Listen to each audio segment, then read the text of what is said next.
Tunnel lines हैं जहां से कि लॉजिस्टिक्स जाएगा, खाना जाएगा, एम्युनिशन जाएगा, वो सिक्योर नहीं होगा। तो आरआर राष्ट्रीय राइफल के अलावा हमें रेगुलर फौज भी वहां लगानी पड़ेगी। अब आप देखिए, यहां हमने भी फौज लगा दी। अच्छा, उसके बाद देखिए, हिंदुस्तान पाकिस्तान की जंग सीधी जंग नहीं होगी इस बार। वो इसलिए नहीं होगी क्योंकि उनको मदद मिलेगी वहां से।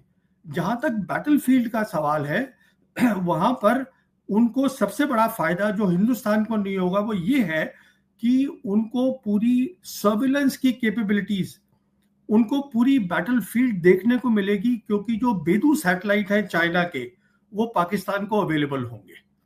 दूसरा, जो पाकिस्तान मिसाइल्स फायर करेगा जिसके लिए उसको सैटेलाइट की मदद चाहिए, वो सब चाइना उसको प्रोवाइड करेगा। अगली बात सुनिए, जब लड़ाई जी। होगी हिंदुस्तान पाकिस्तान की, तो वो नंबर्स की लड़ाई होती है। हमारे तो वैसे ही एयरफोर्स चीफ बोल रहे हैं मेरे पास हवाई जहाज नहीं है। अब उनके कुछ हवाई जहाज जो है वो चीन के लिए उनको रखने पड़ेंगे, हवाई जहाज वैसे ही कम है। अच्छा, उसके बाद क्या होता है, जंग के अंदर आपके पास स्पेयर पार्ट होने चाहिए, क्रिटिकल असेंबलीज होनी चाहिए, आपके पास एमुनिशन होना चाहिए, और ये रेगुलर सप्लाई होनी चाहिए।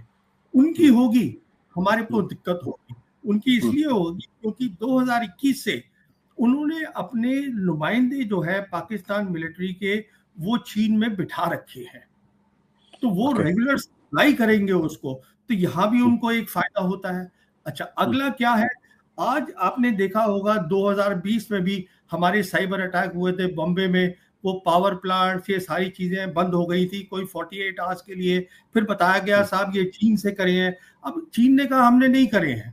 कहने का मतलब ये है, वो जो साइबर अटैक होते रहते हैं उसको हम बोलते हैं साइबर रिकॉनेसेंस। उसके थ्रू वो ये साइबर क्या होता है, बहुत छोटी सी बात ये है, जैसे अब हर चीज में कंप्यूटर आ गए हैं। हमारे जो पावर स्टेशन है वहां कंप्यूटर है, हमारे बैंक में कंप्यूटर है, एटीसी एयरपोर्ट में कंप्यूटर है, रेलवे में कंप्यूटर है। तो वो जो साइबर जो होती है वो इसके थ्रू चलती है, और वो उनको बंद कर देती है। अब वो सारा जो है वो कर चुके हैं रेकी, ये साइबर अटैक से। अब उनको साइबर वॉर करनी है। साइबर वॉर आज तक कभी नहीं हुई, पर उनके पास आज क्षमता है वो करने की।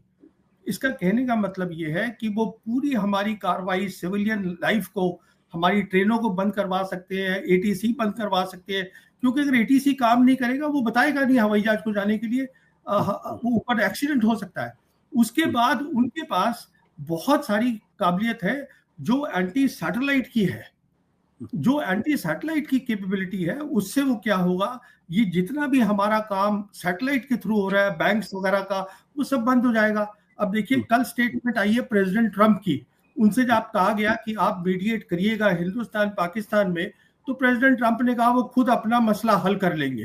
क्योंकि उनकी बात समझ में आ गई है, उनके सलाहकारों ने उनको बताया होगा कि देखिए साहब ये ट्रायंगुलर मामला है, अभी हमको उसमें नहीं पड़ना चाहिए।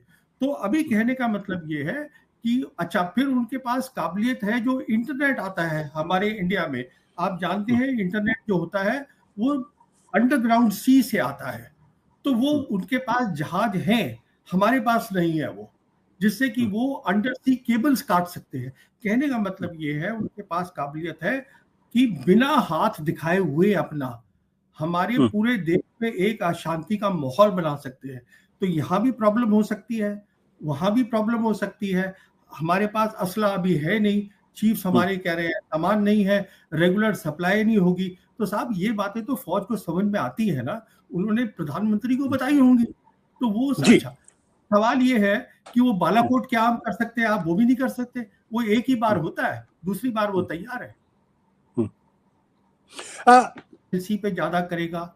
उसके पास बिना हाथ दिखाए आज काबिलियत है, क्योंकि चीन के लीडर्स ने बार बार कहा है। आपको मैं एक बात और बताता हूं कि हम सपोर्ट करते हैं पाकिस्तान की सॉवरेनिटी को। बहुत लोगों को शायद ये पता नहीं है, शी जिनपिंग आए थे मोदी से मिलने के लिए अक्टूबर 2019 में चेन्नई महाबलीपुरम में, जी। आपको याद होगा। वहां पर ये प्रपोजल था शी जिनपिंग का, जो हमारी प्रेस ने कैरी नहीं किया, उनको बताया नहीं गया। ये हिंदू में आई थी खबर, और प्रपोजल ये था, शी जिनपिंग ने कहा था कि देखिए ये बात हुई थी जब अगस्त 2019 के बाद, जब हमने 370 हटाया, ये अक्टूबर में हुई मीटिंग, उसमें उन्होंने कहा था कि शांति की जरूरत है डेवलपमेंट के लिए इन द रीजन, तो शांति होनी चाहिए तीनों के बीच में, चाइना, पाकिस्तान, इंडिया। मतलब उन्होंने वो ट्रायंगुलर रिलेशनशिप भी बना दिया, हमने उसको एक्सेप्ट नहीं करा।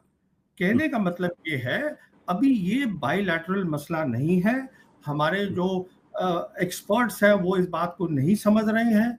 ये बिल्कुल सीधी सी बात है। बार बार चाइना नहीं बोलता है कि मैं सपोर्ट करता हूं पाकिस्तान की सॉवरेनिटी को। तो इसको हमें देखिए, जब